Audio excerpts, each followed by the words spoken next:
Hi guys! Welcome sa aking YouTube channel at gagawa tayo ngayon ng packaging pouches. Ayan, ito ay sukat lang for the keychain guys. Ayan, kung nagustuhan mo itong video nito, please tapusin mo hanggang dulo at don't forget to like, share, and subscribe na rin para updated ka sa akin mga videos. So ngayon, ito mga kailanganin natin ay paper trimmer.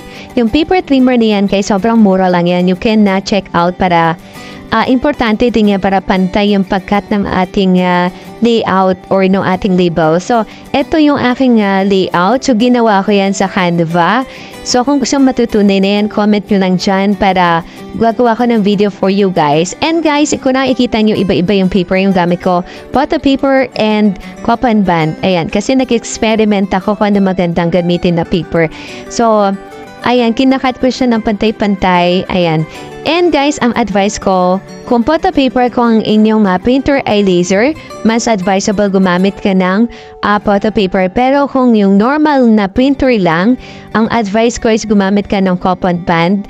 Kasi, ang copan band kasi is hindi siya kitang-kita yung picture at hindi nabubura yung kanyang mga nakasulat.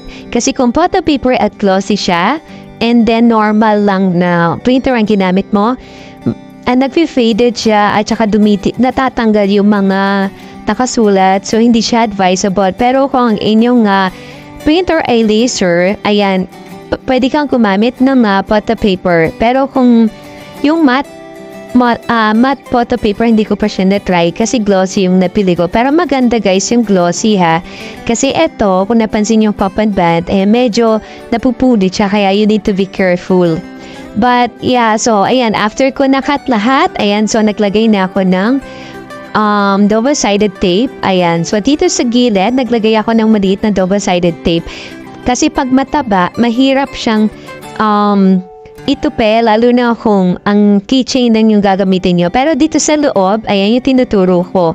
Ang nilagay ko dyan, double-sided tape, yung mataba, para sakop, ayan, kung nakikita nyo, para sakop yung lahat ng paper, wala siyang lalabas na kawang. So, ayan, after ko malagyan lahat, ayan, tinanggal ko na yung iyan yung nakalagay sa double-sided tape. And then, make sure nyo na pantay para maganda yung maging itsura niya or kinalabasan niya.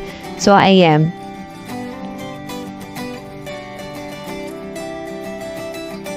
So guys, nag-experiment ako dito ha. Photo paper at saka copan band.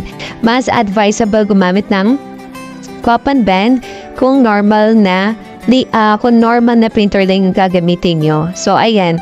Pero kung meron naman kayong laser na printer, yan, mas maganda kung photo paper yung gagamitin nyo. Ayan.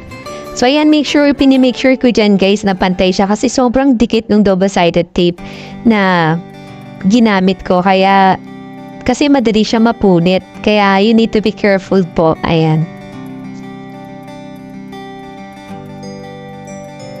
Ayan, kung nakikita nyo guys, sakto lang siya sa aking ginawang keychain. Ayan yung aking ginawang keychain. Kung gusto matutunan how to make that, meron akong video dyan, panoorin nyo po. Ayan. At saka guys, don't forget to subscribe para maging updated ka sa akin mga video. So ayan, kung makikita mo, sobrang saktong-sakto lang siya.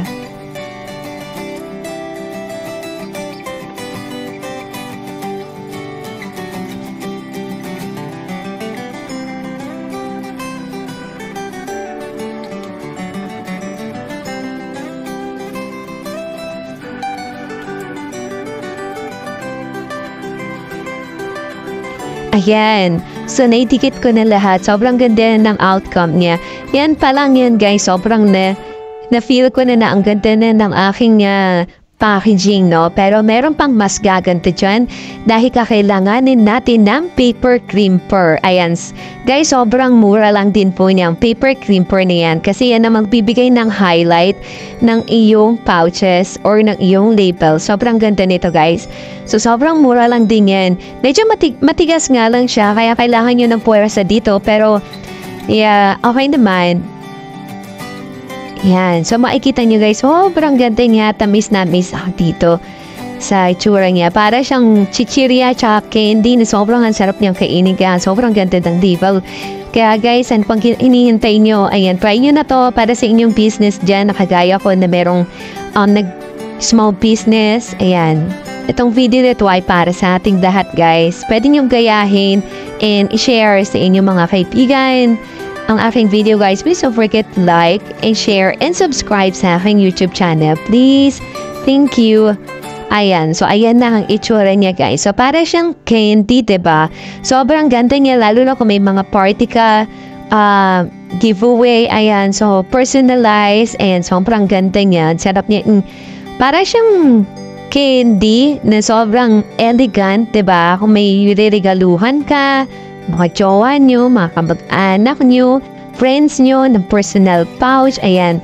So, etong video na to ay bagay na bagay sa'yo.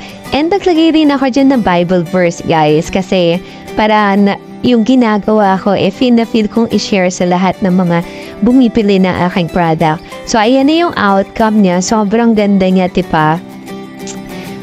Ayan, as in para siyang candy. Kaya ako nakita nyo guys yung makikitang na paper dyan. Yan yung photo paper. Magandang photo paper guys kung meron kang magandang printer ha. Pero kung wala naman, so advice ko yung cotton band na gamitin nyo. And A4 ang sukat nito ng cotton band na ginamit ko or photo paper. It's A4 po ha. So ayan, sobrang ganda niya guys. Tingnan. Diba? Sobrang class. And then, syempre, ayan, kinat ko yung dulo. Ginamit ko yung pinking scissors zigzag. Ayan, mura lang din po yan na nabili ko. So, para na siyang chichirya ang itsura niya kapag ginupitan mo na siya sa dulo. O, diba? Sobrang ganda na ng packaging nyo. Ibang highest to the level na to guys. Ayan, kaya kung gusto mo yung video ko, please don't forget to subscribe. And thank you. And God bless you all. Sana na-enjoy mo yung aking video guys. Bye!